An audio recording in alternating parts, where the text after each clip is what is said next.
Hello, everyone, and welcome to Survival is the Name of the Game. My name is Corey Oliver. I am a young adult librarian from the New York Public Library System, and I'll be moderating this session. Today, our titles will be focused on meeting creatures foul and fair and how we reckon with the results of that encounter.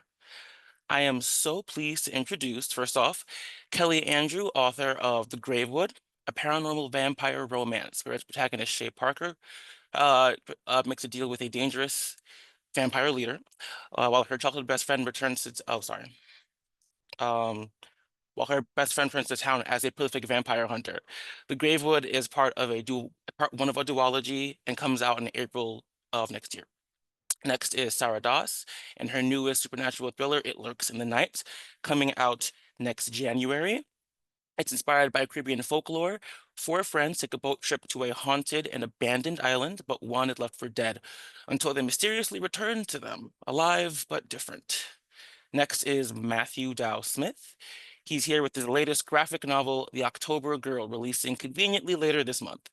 In The October Girl, a listless young adult named Autumn Ackerman finds herself caught in the middle of a conflict between magical creatures and a family secret unraveling at the seams.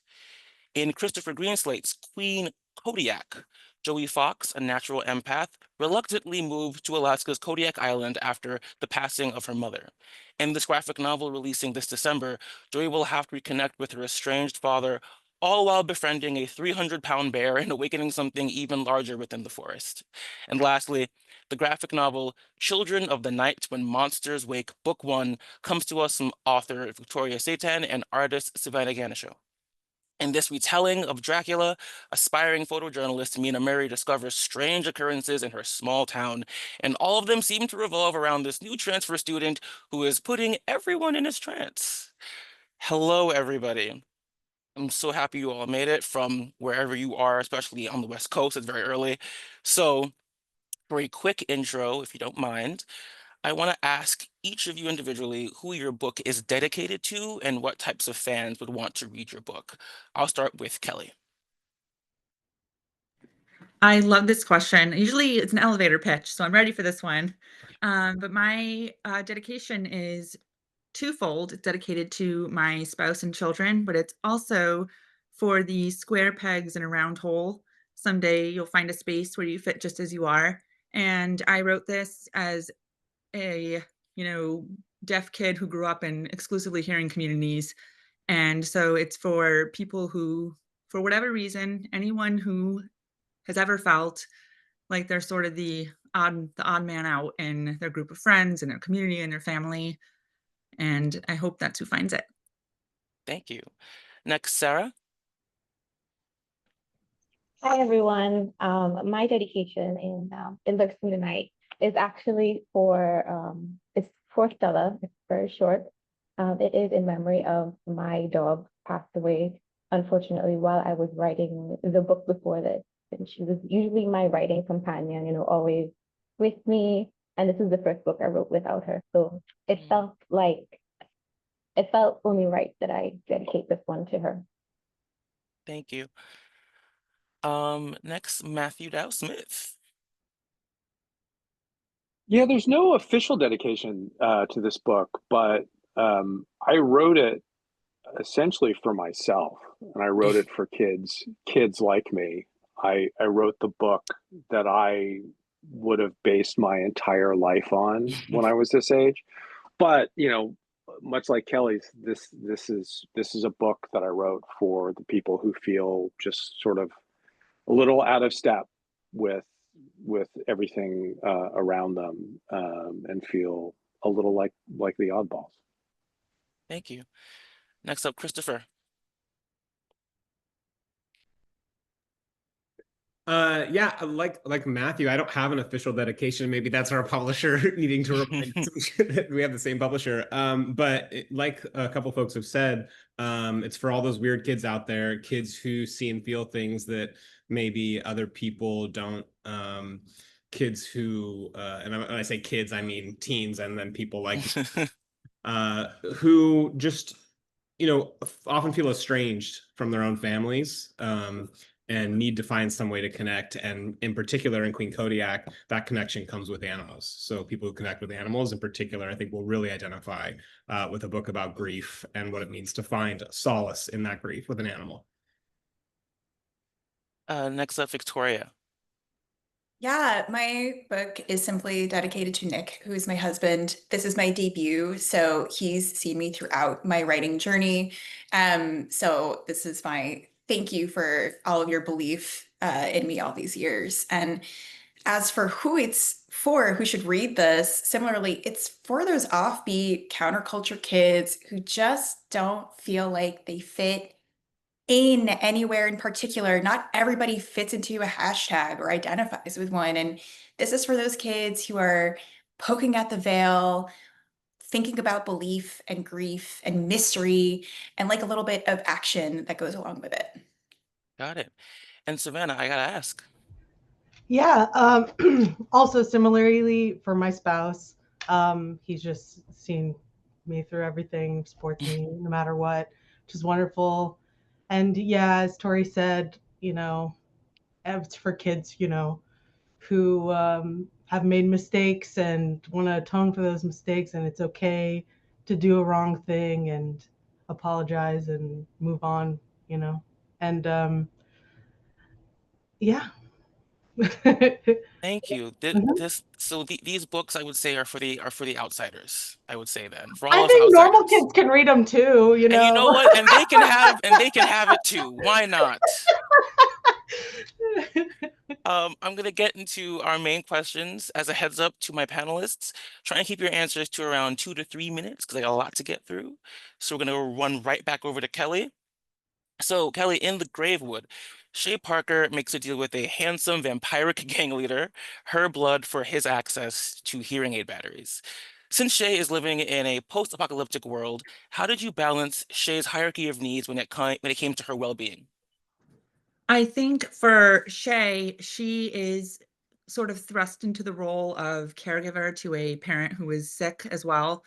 And at home, she always spoke in sign language. That was her safe place. And when her mother falls ill, there is no one anymore in this post-apocalyptic world who speaks her language. And so suddenly, in order to put food on the table and provide for her disabled mother and for herself, she needs to sort of plug herself back into the hearing community that she lives in. And so she is forced to do things and go to lengths she wouldn't normally go to in order to get hearing aid batteries, since there's no supply chain currently. So she's sort of feeding from a finite supply. And I think so for her, it's just in order to keep up with the current of life outside of her home, she needs to sort of adapt.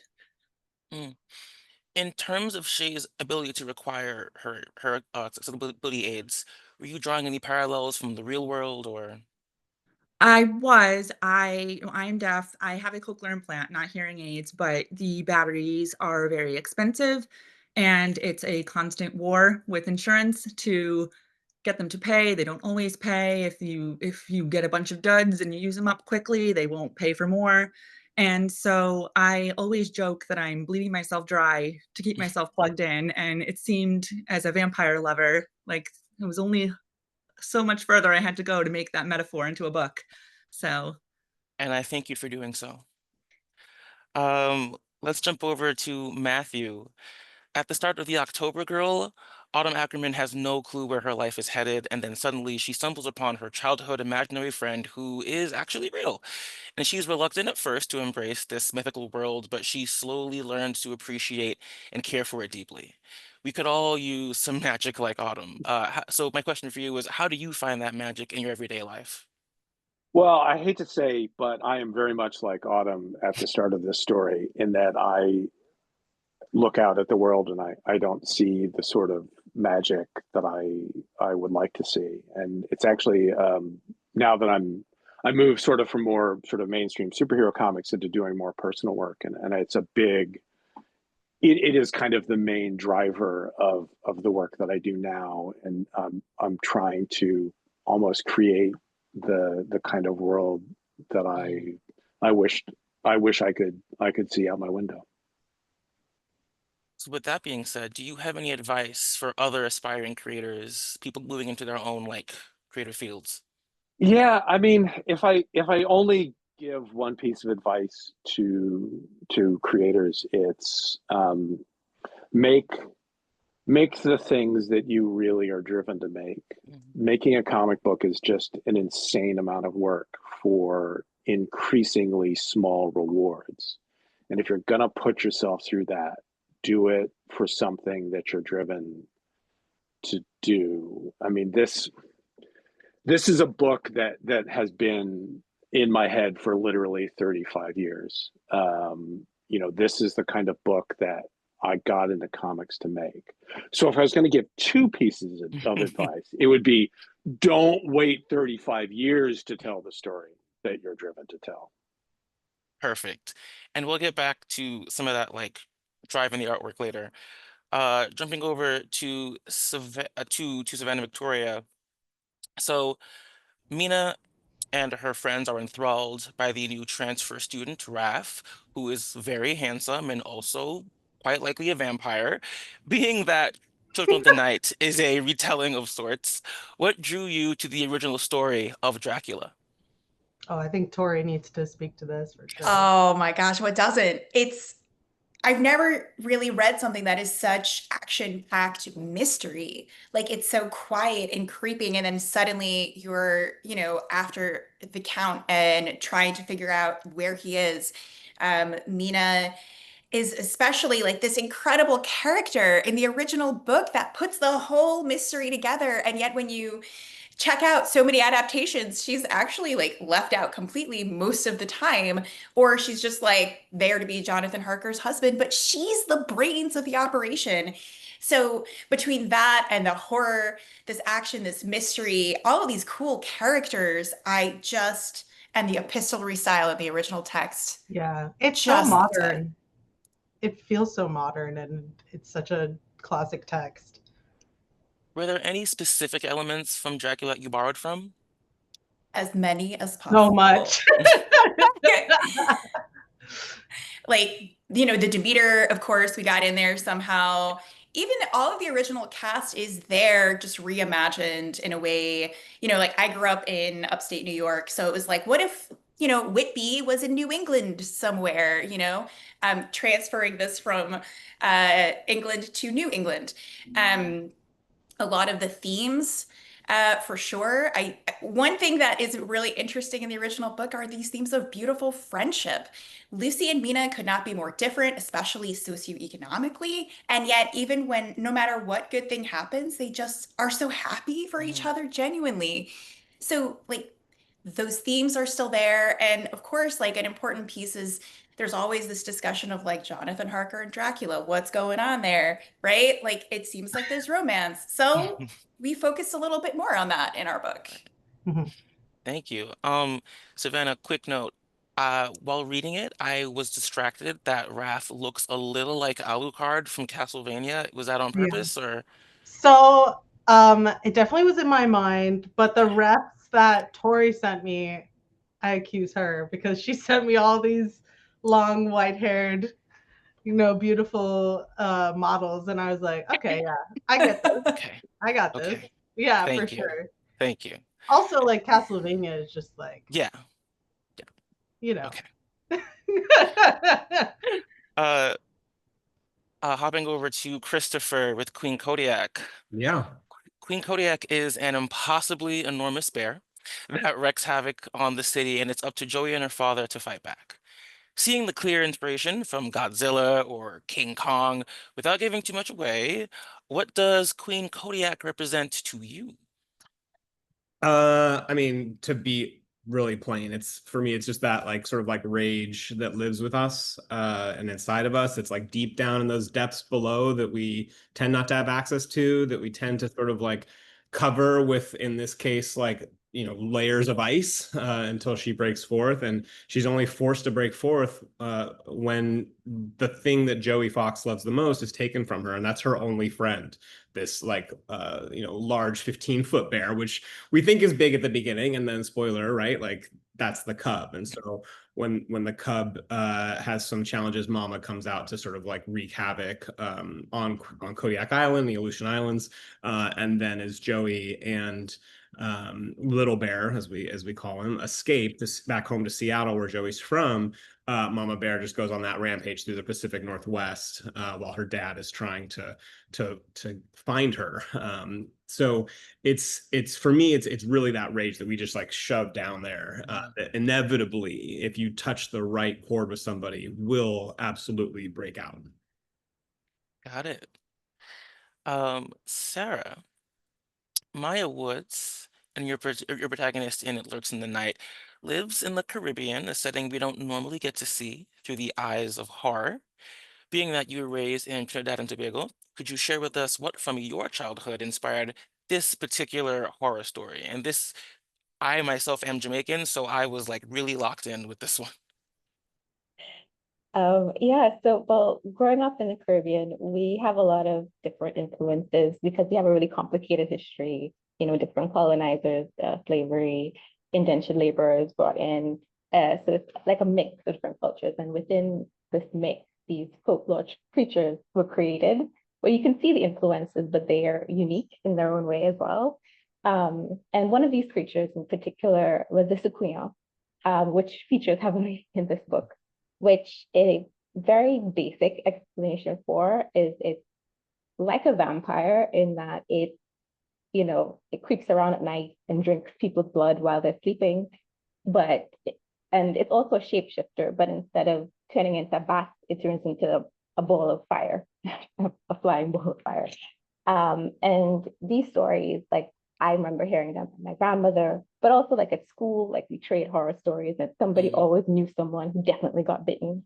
So yeah, that definitely was something I've always wanted to write about, and this was my chance to do it. Yeah. Thank you. Quick question, were there any specific places that you drew inspiration from? Yes. So it was like the ideas was like came from two different threads. One was the Queen, but also was a part of Trinidad and Tobago history, which I didn't know about until relatively recently, which was that we have these islands off of Trinidad called the Bocas Islands. Today it's more like it's like a party destination where like tourists and locals will go and like take boating trips, and it's very beautiful. It's very beautiful. But one of these islands in particular, Shaka Shakari, has a very complicated history. Most notoriously, it was at one point a colony for those with Hansen's disease, formerly known as leprosy. So when there was an outbreak in the 1900s, they would take all the infected and just put them on the island and cut them off. And it was really tragic. And like most places that experience tragedy, now people say it's haunted. So those two idea threads sort of came together and became It Lurks in the Night. Thank you. Running back to Victoria, the story for the children, Children of the Night, begins with Mina engaging in film photography, which is her favorite hobby. Unfortunately, this hobby puts her in harm's way more than once throughout the story, but it ends up being a part of the key to her survival. Are you the type of person to do whatever you can for your art, or is this more of like a cautionary tale? I think that for a very long time, I definitely poured everything into my art. I think art can be healing. I think it's a way that can be very personal in a way that nothing else can, and express ourselves in a way that nothing else can. But what I've learned is that it can feed you, but it can also drain you. And I think finding that balance is really the most important thing when it comes to your art. Mm, thank you. I felt that throughout the story, Mina was taking a lot of interesting risks, but it came from somewhere. Very Yes. genuine, yeah. Yeah. Um, Back to Matthew. Uh, Autumn, the titular October girl, is tied to a world where fairy tales are real and hidden to us just underneath the surface. However, her family shielded her from that whole world her entire life, thus leaving Autumn unprepared and causing friction between them. What do you hope teens and their families take from this dynamic on display? Well, the short version is talk. Talking is good. Secrets have a way of holding people back, I think, from becoming what they can be. But this was actually, of all the things in the book, this is a specific thing that I probably debated the most while working on it, because it was really important to me. I have a very good relationship with my family. We're very close, and I wanted to see that reflected in a young adult novel. So, there are various points in the story where Autumn is really upset that her mom and other people have been keeping things from her and lying to her. But I wanted there to be sort of a core love and connection between them. And I would argue, and I certainly intend that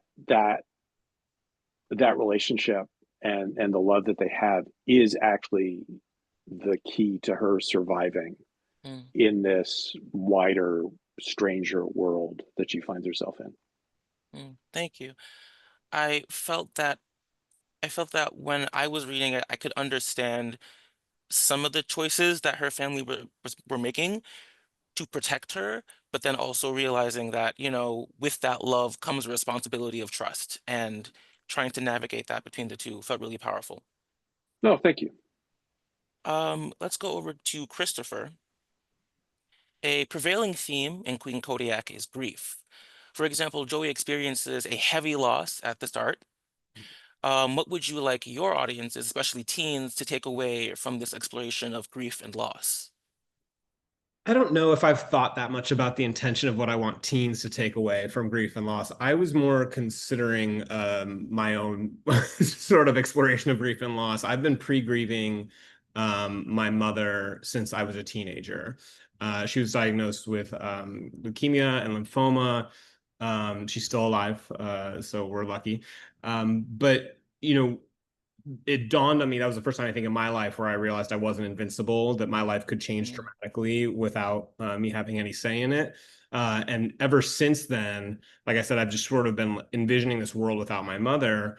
And so I think as writers, it's often like a pretty easy tactic to tap into those things we're most afraid of. And so I just remember thinking, especially during COVID and during the shutdown, like the people that have been lost, that we love the most, how do we manage that? And how would have I managed it as a very strong-willed, possibly disruptive teenage person? And I just poured that into Joey, and I gave Joey all of that. And in addition to like giving her that to overcome, to deal with, it's folks who have parents that are split usually have one that they're closer with. For me, that's my mother. So to then take her and say, oh, you've got to go live with your father now in Alaska on Kodiak Island, who she hasn't seen in years, becomes this necessary threshold that she has to cross, not just in the coming of age with loss and grief, but that there's something else waiting that's also challenging. And she has to do everything she can to sort of like meet those obstacles as they come. And so I guess if there's a lesson there for anyone, whether they're younger audiences or not, it's that perseverance and grit and that like anger and fury and resentment you feel are fuel, and that fuel is critical to our development. It's critical to our evolution as individuals, and that's what I've used it for. So I hope that comes through in the book, that all of these things that we face, they have the opportunity sort of like to push us down, to keep us down, but only if we let them. And if we stick to sort of who we are and what we believe and what we know, even if we don't know what we believe or what we know yet as a young person, it might be the thing that saves us, right? And so for Joey, she's also a film photographer. She captures the world. She sees the world through the lens. That's important to her. She has this zine called The Girl with Cold Hands that she starts doing while she's in Alaska, which is where she sort of like tributes to her mother, and she's got the pictures she's developed. All of these things sort of like help her build a world within a world that she needs in order to survive. And so I hope that, young people especially take the opportunity, if they can, to build their world within our world and nurture it and make it something that's powerful. Because I don't know, I look at like my colleagues and friends who are the similar age. I came up in the punk and hardcore scene, And that's a world within a world as a young person. And if I didn't have that, I have no idea how I would have survived the next 25 years. No idea. It's that I kept going back to. It's the creation of things, print matter, songs, music, photos. All of these things are the things that sustained me and got me through the toughest times. So I hope that that's clear with Joey's journey in Yeah. Kodiak. No, yeah, thank you. That was great. I also felt that the lesson was learned not only by her but also her dad. That they Yes. both had to come to that conclusion that we will have to not suppress anything. Um, Critical. I yeah, wonder if my dad's yeah. watching. Hey, Pop. Hi, Dad. Running over to Kelly. So, the Gravewood is told to us from the perspectives of both Shay and Oliver Lysander, the previously mentioned handsome vampire gang leader, getting to know what they thought of one another, but desperately not trying to show the other was a lot of fun to read. Why did you decide to split their viewpoints? I wanted to sort of lean away from the mystery of the vampire. A lot of times, I grew up loving vampire lore and stories and all of its forms, but it's often the shadowy, you know, undead figure. And I wanted in the world of the Gravewood, vampirism is a pandemic, and they're not undead. They're people who have ingested water that has made them sick. And so I really wanted to humanize him as a character. And one of the biggest questions I was asking during the writing of this is, what does it mean to be human? And how do we engage in our humanity with other people around us in a way that, serves ourselves without making it hurt? Because sometimes the characters are selfish, sometimes they're self-serving as they're bumbling their way through, this road trip that they're on together, and learning how to care for other people while also protecting themselves. And I wanted to show that from both viewpoints. And I also really wanted to show a relationship that where two people don't necessarily bring out the best in one another, and to let them do that. Because sometimes when you're young, you're in a relationship with someone and they're maybe not the person that you need to be with, or you're not for one another, but that doesn't mean that either of you are bad inherently. And I couldn't show that with just one point of view. It was important to see Right. both of them sort of fumbling their way through, and making mistakes as they sort of go through this carnivorous forest together. Yeah. Thank you. I really appreciated the two viewpoints because getting to know Shay meant that getting to know Lysander at the same time, it felt like it was messing with me at the same time, but also because like seeing their decisions, their Yeah. very, very hardcore decisions going back and forth, it was it was a lot of fun. Can I ask, was one more fun to write or easier than the other? I think, without spoiling anything, towards the end, I think Lysander's point of view was very fun to write because he has some fractured thinking. And I got to really lean into, pull out the Tumblr poetry days of really sort of lean into some of that prose as he was cracking a little bit. Okay, thank you. Sarah, It Lurks in the Night leans into the supernatural horror, but it has larger overarching mystery sprinkled throughout, leading to equally horrific answers. How did you go about planning out the hints and the red herrings of this story? Well, first of all, there was a lot of outlining before you start writing. And personally, I don't enjoy outlining, but when you're writing a mystery, you kind of have to. You have to know like the big twists and like the big reveals, and most importantly, though, the ending. Um, I will say that it wasn't entirely a linear process because, in revision, sometimes you can go back and like drop little hints and little foreshadowing and clues, and then sort of tie it together. But yeah, I enjoy like the mystery and the planning and so on. Yeah. As I was reading, I could feel myself like with like the giant blackboard and just like piecing things together, trying to like, okay, so this guy knows this And guy. yeah, there is a Okay, corkboard involved at some point. fantastic. Um, were any of your favorite horrors or mystery stories an inspiration for some of the elements? Well, writing horror is like something I've only like, this is my second book before I was writing contemporary. And I will always credit sort of my inspiration to make the sort of jumps into horror to The Haunting of Hill House, which is a limited series on Netflix. I adore that series. I've watched it so many times, and I love the way it's at its core a family drama, but because of the genre, the horror, it's told in a way it couldn't otherwise be told, and I think it's more effective because of it. And that sort of inspired me to take a whole new look at horror, because I didn't really grow up watching it. I watched a couple, but I wasn't really into it. But within the last couple of years, I've like really explored, and I've discovered that one of my favorite sort of not a trope, but sort of elements to like some of the horror movies is like it's a mystery where you're trying to find out who done it, and it's a monster who done it. It's like a mystery to find out what the big bad is and how you can take it down. And I think one of the more popular versions of this is probably Stranger Things, you know, because you see them sort of investigating, trying to figure out what's going on. And one of the few horror movies I saw when I was younger that probably was responsible for why I was like hesitant for a while, The Ring, I think also does that really well, with like investigating to figure it out.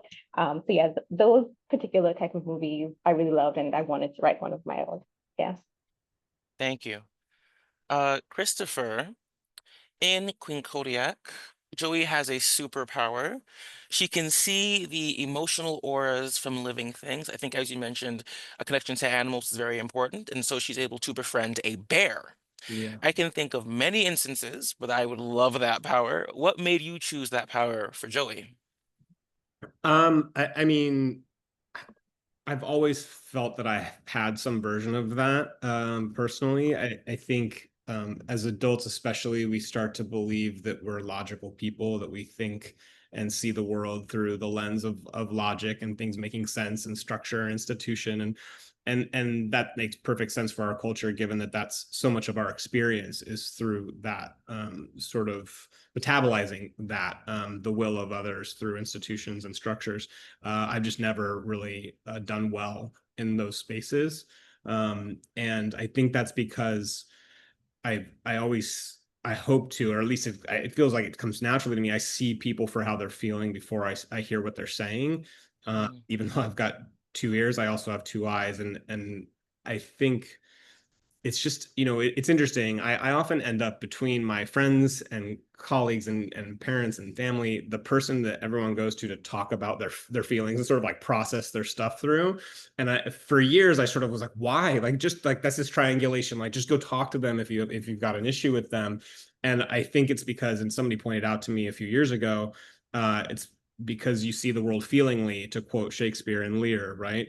And I think that's just been true. And I think from a young age, because of my connection with animals, who can't talk, who can't logic, or can't reason with us, we know when we see one of those terrible, horrific ads on TV between our shows or whatever of an animal suffering, we understand what that looks like immediately. We don't need anyone to talk us through it. We don't need logic. We don't need any sort of lecture or TED Talk. We understand immediately. And I think because I had that connection with animals from an early age, I've given that connection to Joey. And because that connection is powerful for her, she sees the rest of the world sort of that way.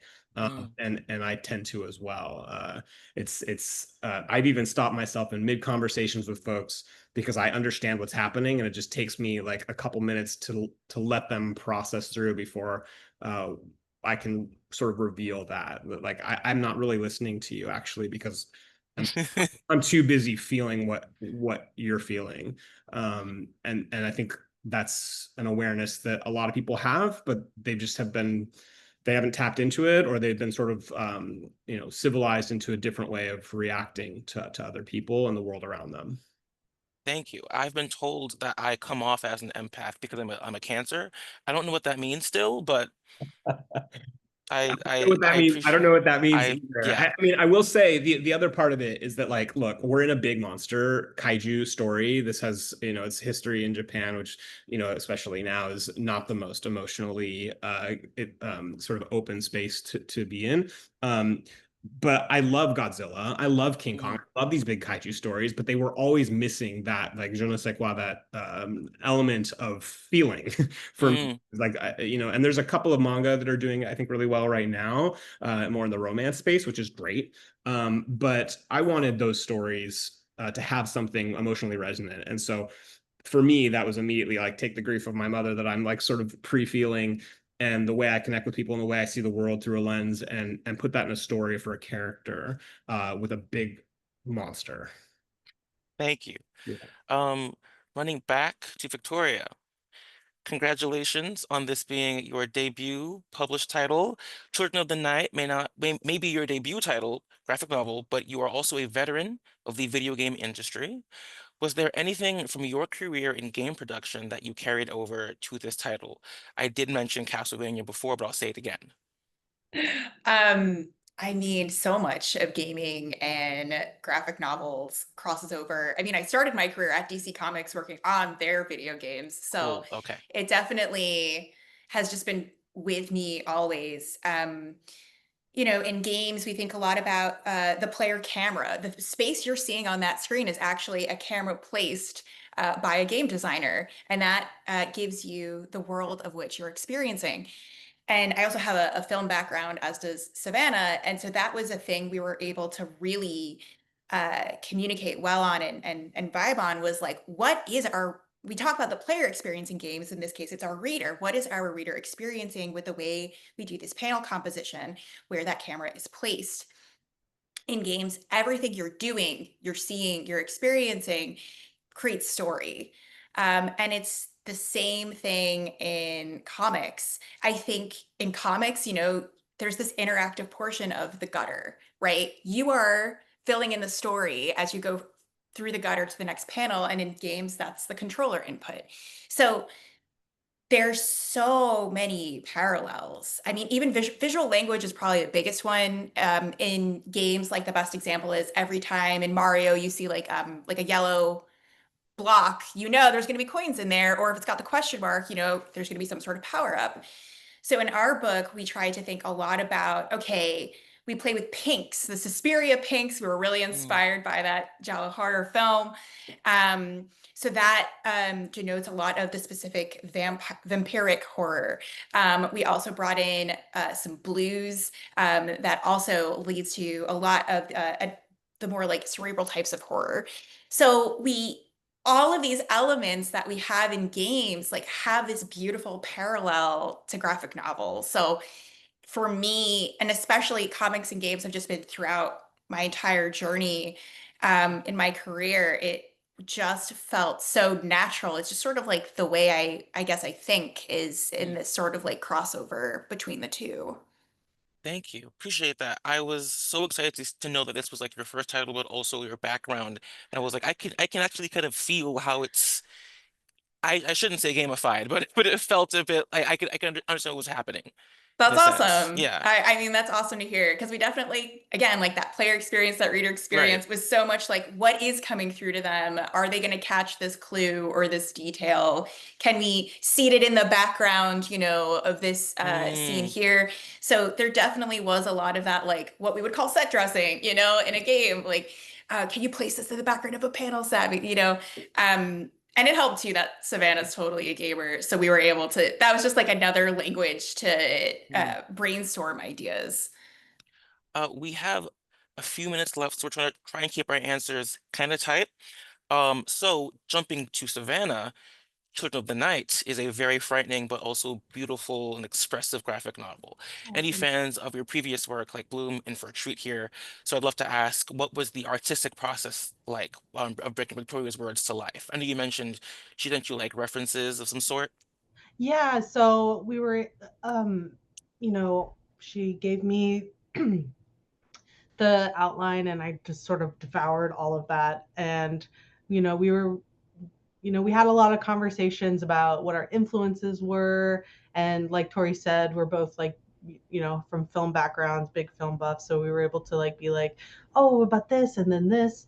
And that really helped. And the process mostly was me starting with character designs. I really like to start with characters.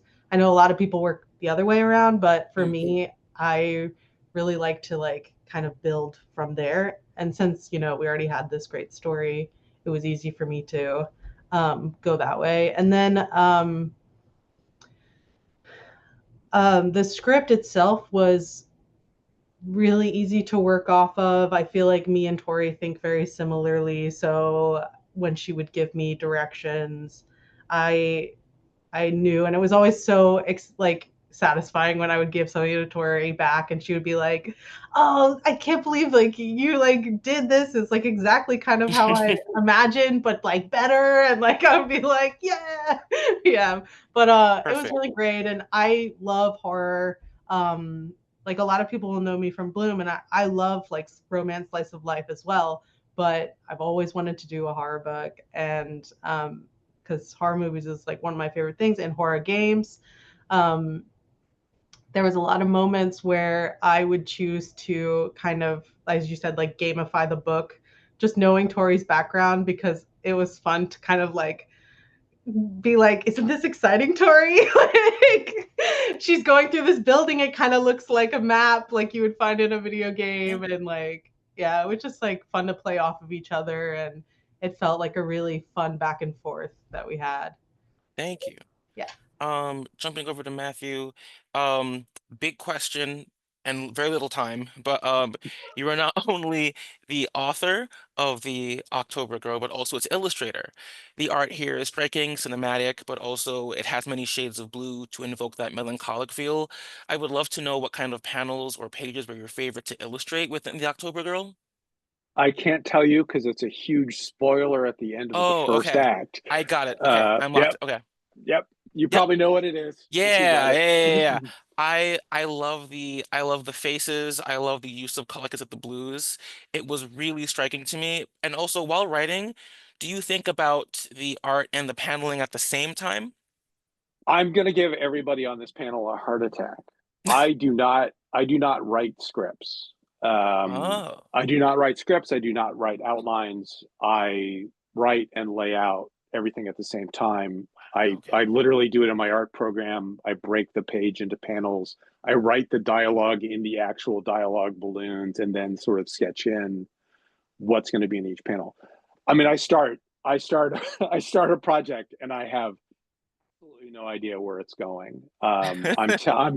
I sit down every day and I'm telling myself the story, and it just keeps it fresh and alive for me. And they almost, I will occasionally have some sort of idea where it's going to end up, and it never ends up there. The ending is always something different. I was going I to say, Matthew, I'm sorry. I no, wanted go to jump ahead. in and say, I thought I was chaotic because when I work by myself, I only write dialogue, but that is crazy. I love this. Um, Next up, Christopher again. Um, Similar to Victoria, when you are not writing graphic novels like Queen Kodiak, you're also writing for film.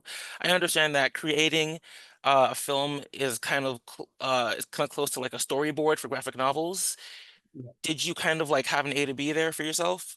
Yeah, I mean, I think it's just the language that I come to everything as a writer first. So story for me is God, and how that story is visualized for me takes place immediately. And so the actual challenge for me is like how conveying the picture that's here directly into a panel or a line that describes a panel, and then iterating it until it gets to be sort of what it needs to be. And it's Mm, true in film and TV as well. I mean, I storyboard everything I direct. Much to the chagrin of my DP, who would like us to have a little more flexibility in language. And we just wrapped a project called Animal Needs, it's a horror project, the big spider inspired by Louise Bourgeois. And that was one where we felt it out a little bit more in the frame and sort of found it. And it was lovely. It's the best thing I've ever shot. But yeah, I think film and TV is a medium that is the most accessible for all audiences because the pictures are right there. You don't have to know how to read most mm. of the time, right? which, you know, it makes it more immediate, but it also has its own constraints and constrictions. You know, the gutter in a comic like Right. or some of these others is like the edit in a film. You know, whatever was cut between there, you have to imagine, and you have to put faith in your readers in a comic or in a film to understand what has happened between the cut. And I tend to think people will get it, but I still know we have a responsibility to fill those holes for them. But yeah, absolutely, everything I write I see first, so it's just Got it. a matter of me just like recording it as best I can. All right, thank you. We're gonna speed run now.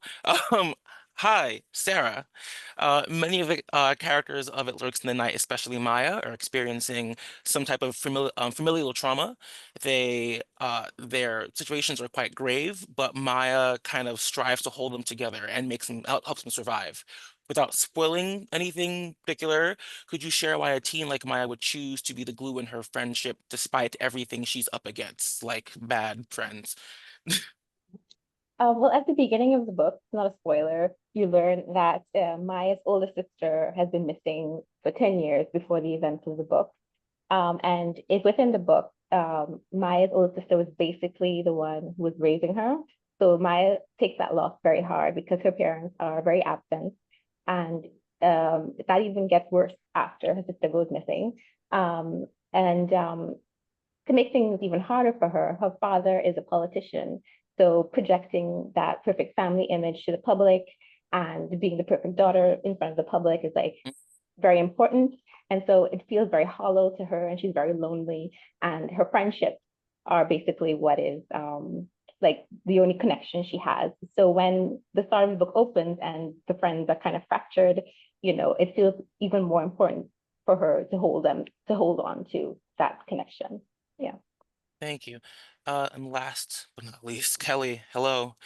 Uh, there is a love triangle in the Gravewood, and while I don't want to spoil all of its many layers, I'd love to ask, how did you manage to amp up its stakes without the love triangle, being the central focus? It doesn't end up being like a, who's with who. There's a lot of more elements happening. I think, well, on the one hand, I love a good love triangle, but on the craft side of it, I think that any trope is a vehicle for a message you're trying to tell. And for me, I was sort of using it to do two things at once. On the one hand, I really wanted to sort of highlight the idea of when you're young and you're growing up, the people you know are based on proximity. And when you leave home for the first time and you are on your own, you start to build a community based on mutual interests and like surround yourself with like-minded people. And it's sort of the split there that Shay is experiencing as she leaves home for the first time.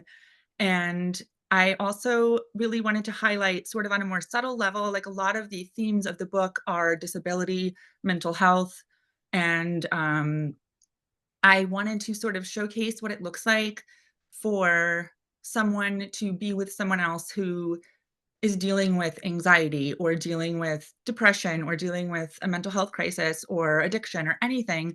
The sort of the vampire hanging around the girl you like, except the vampire is the depression. You know, you ever see those comics where you see like the creature behind the person who's dealing with something? I was like, what if that was your vampire boyfriend?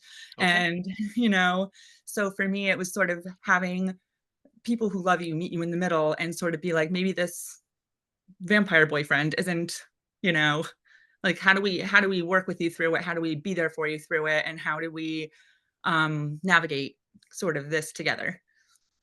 Thank you so much, Kelly. And thank you to all of our panelists. We are out of time, unfortunately. I wanted to, as last roundup, these were so much fun to read. Everyone, please pre-order these immediately. Please, please, please. They are incredible titles with really fun authors and artists. And thank you so much to my speakers again. Thank you all to librarians and educators for joining us today as well. We have 3 concurrent panels right after: Affairs of the Heart, Memoirs, and What's New in Chapter Books. Stay curious, and we hope to see you soon.